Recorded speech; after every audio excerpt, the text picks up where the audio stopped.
Nous allons démarrer. Bonjour à toutes, bonjour à tous. Merci beaucoup d'être parmi nous aujourd'hui pour ce premier grand événement académique proposé par la Cardi de Créteil et l'École académique de la formation.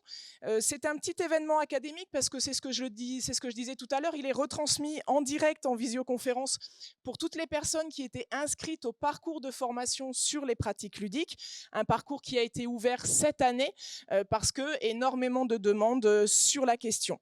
Comme vous le savez, la CARDI, c'est la cellule académique pour la recherche, le développement et de l'innovation et de l'expérimentation, est intégrée depuis septembre 2021 à l'École académique de la formation pour y apporter son expertise, pour y apporter ses spécificités et contribuer au développement d'une culture de l'innovation.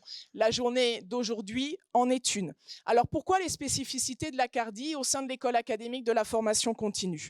Parce que la CARDI, elle accompagne des démarches qui sont parfois des démarches différentes, qui peuvent être des démarches entre guillemets décalées, qui sortent de ce qui se fait de façon plus commune, entre guillemets plus traditionnelle, mais toujours avec une haute exigence. Cette exigence qui est partagée par nous tous aujourd'hui, qui est celle de la réussite de nos élèves et de leur émancipation intellectuelle.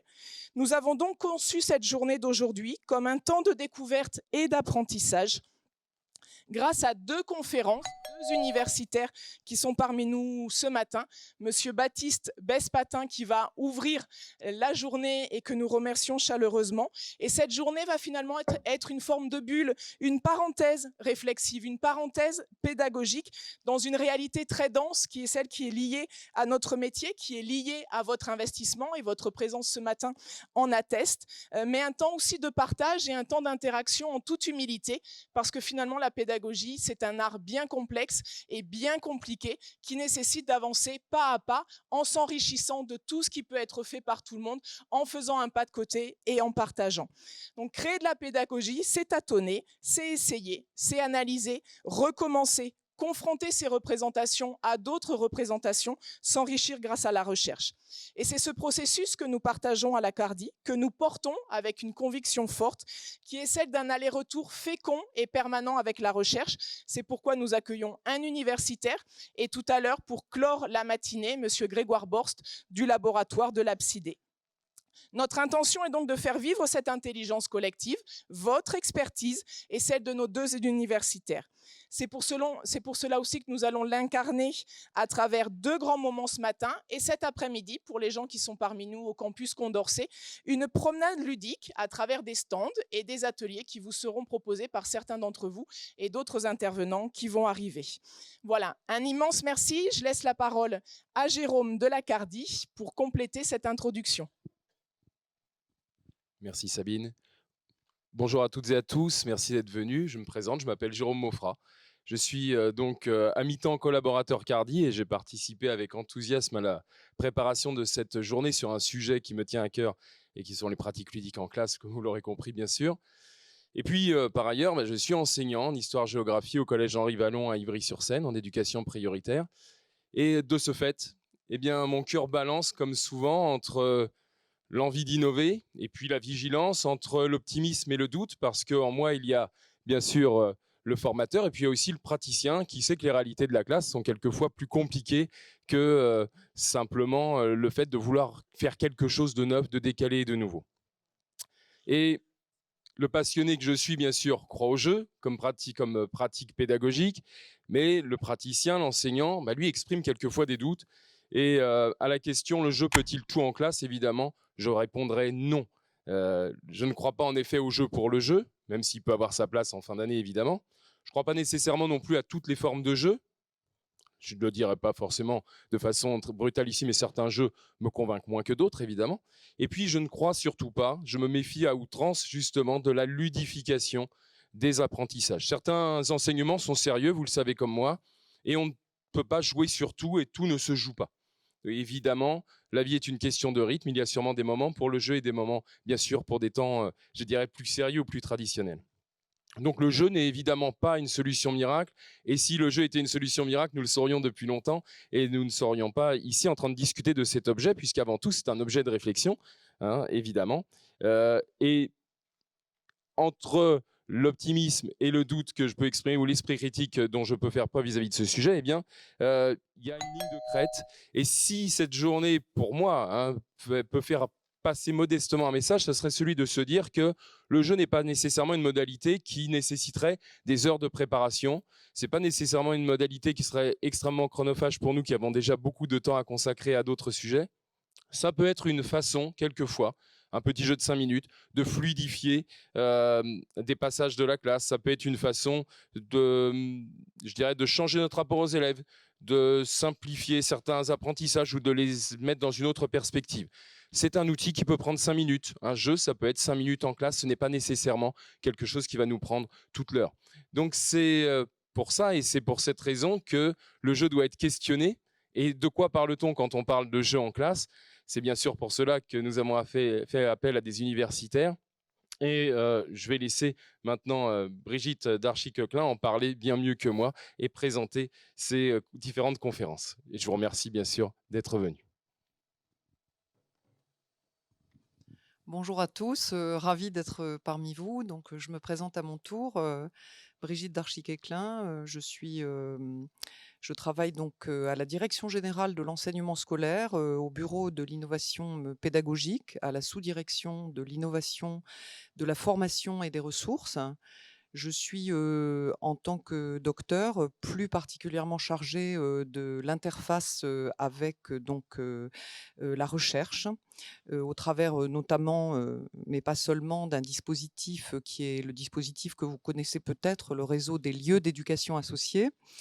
Je tiens à remercier, à la fois, Sabine, Jérôme, Baptiste, et puis bon tous les collègues Cardi, de m'avoir proposé de participer à cette aventure, de la préparation de cette journée.